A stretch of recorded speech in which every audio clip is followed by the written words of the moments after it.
Alright, hey everybody, Shelly Rivera, Coffee, Anxiety, and Love. So this is my sidebar video, because that other one was like getting really, really long. And I'm trying to cut down the videos, so. Anyway, sidebar. On the adventure into what CJ calls booty water.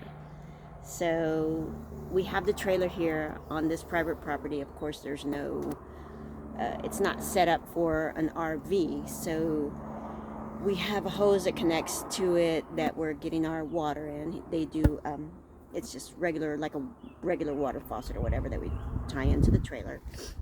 And then there's also, we're having to dump our RV tanks, which is our gray water, which is like, you know, our bath water. And then when we wash dishes inside, wash our hands, things like that. That's our gray water. And then black water. And black water is, of course, anything in the toilet. So, and after this adventure, we have come to the conclusion that we do not want to have to dump black water anymore, and there are ways around that with RVs. So we'll probably talk about that later again. So Sunday we needed to wash clothes, and we were going to go ahead and dump our tanks from the RV. And we already knew we were getting really close to full. Mind you, there's no electricity yet on the RV. We haven't figured out the propane. The electricity works, but because there's no light or anything in there that we need the electricity for, we just don't have it hooked up. The only thing we do need the electricity for is to check the tanks, because the lights and the system for the tanks to let us know if they're a third of the way full, which is where you're supposed to be to dump your tanks. You're not supposed to let them go over a third of the way. Then you have all kinds of issues in the trailer. So we haven't really turned any of that on. What we've been doing is we've only been out here for a little while, so we've dumped our tanks twice, and we have come to the conclusion that we need to do it every week. And the only reason we were doing it twice a week is we were able to with the black water, because there's a porta potty here, so we were using the porta potty, you know, when we could, and it's up the hill, so it takes a little while to get up there. So we started more and more using our restroom in the RV. Of course, at night we use it because it's kind of coming outside, and with everything that's out here, it's kind of scary. So I definitely was using the restroom in the RV at night. So anyway, we had to dump Sunday. Sunday we needed to wash clothes and dump our tanks. We had already done all of our grocery shoppings and other errands on Saturday. The only thing we had left was wash and dump.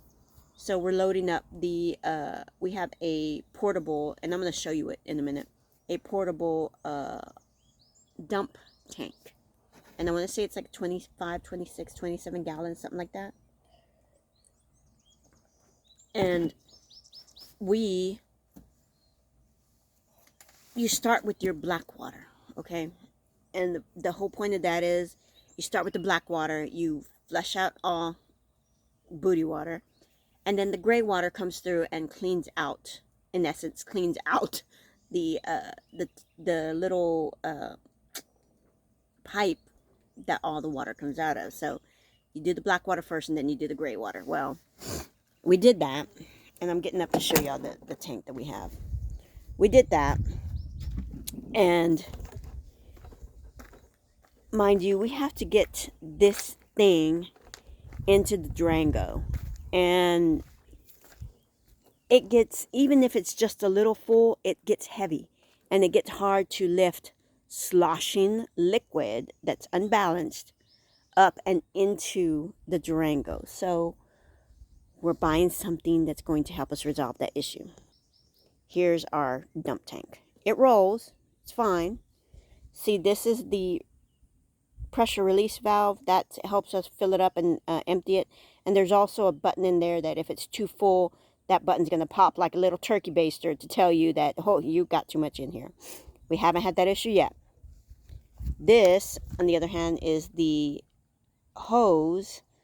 That's the lovely hose that goes into our RV to empty and then to also dump. Okay, this thing has a silicone seal here.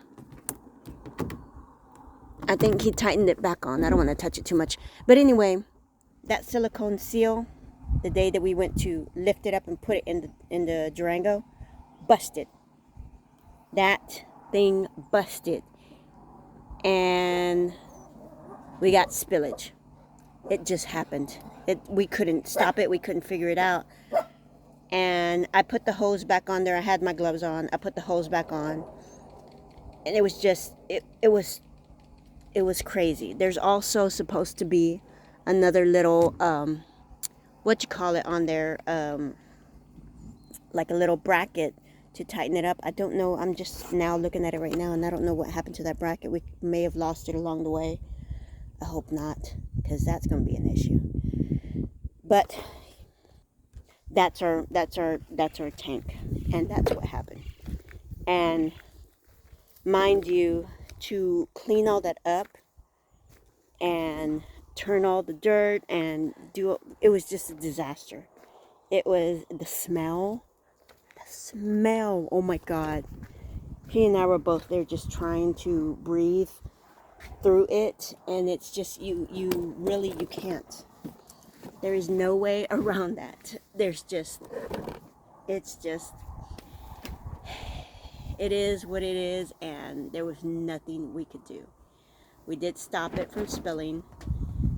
We put the hose back on. We were able to get it safely in the truck without getting too much spillage all over us. And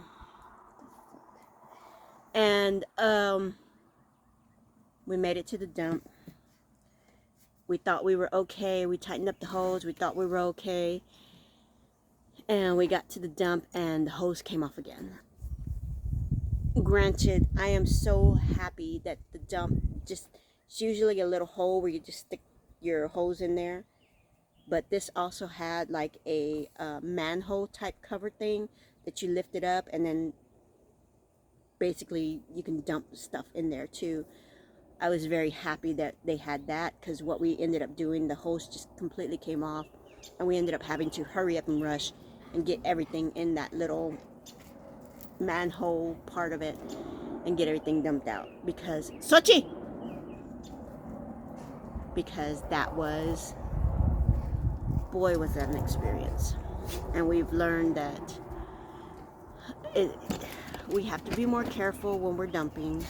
We have to watch the entire process, make sure everything's tightened down, and we need to figure out a solution to get that dump tank safely to a dump station. And we're probably ending up getting a little trailer hitch, the little carrying cart trailer hitches for the back of the truck. That way we don't have to go so far with it.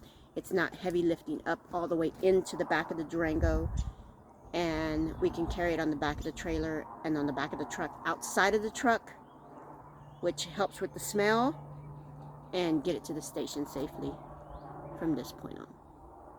So yeah, a little lesson that we learned as beginner RVers. So that was so much fun.